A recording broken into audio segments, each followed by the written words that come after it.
So February is the best time to come out and check over your duck nest tubes. You need to come out and just make sure that they're all in good condition, ready for the upcoming breeding season, and it's also an opportunity to have a look inside and see if there's any indication that they were used in the last breeding season.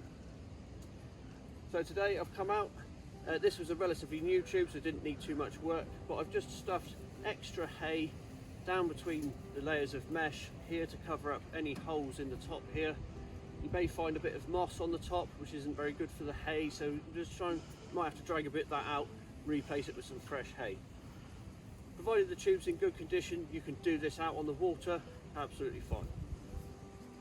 Then, having sorted out the outside, I've reached in, taken the old hay out and checked through that for any indications that the tube's been used.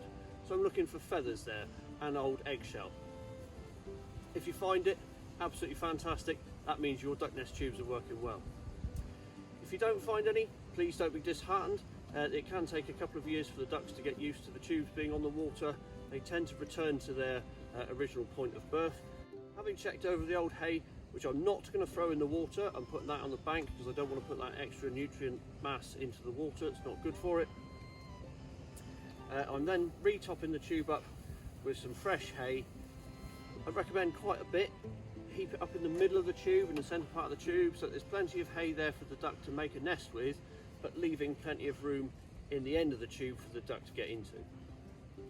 For a bit of added authenticity and to make it look like it's a good place to nest, I've actually taken some feathers from a mallard that I've plucked and I'm just placing some of those in the tube there on top of the nesting hay, and that just shows what a good place this would be for her to make a nest. Whilst you're out here, just make sure that the post is still secure in the ground and that the cradle is still doing its job. These ones are absolutely fine. If the tube has got to a stage where it's too difficult to repair it when it's out on the water, just undo it from its cradle, take it back onto shore. You can actually unroll it again and relay fresh hay and then roll it back up as shown in the previous video.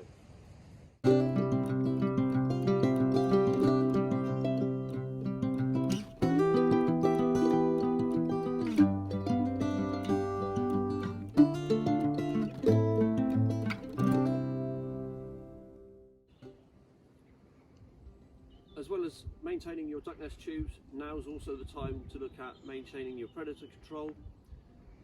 Whilst the ducks and the ducklings are relatively safe whilst they're in the tubes, the moment they come out of the tubes, they are at risk again.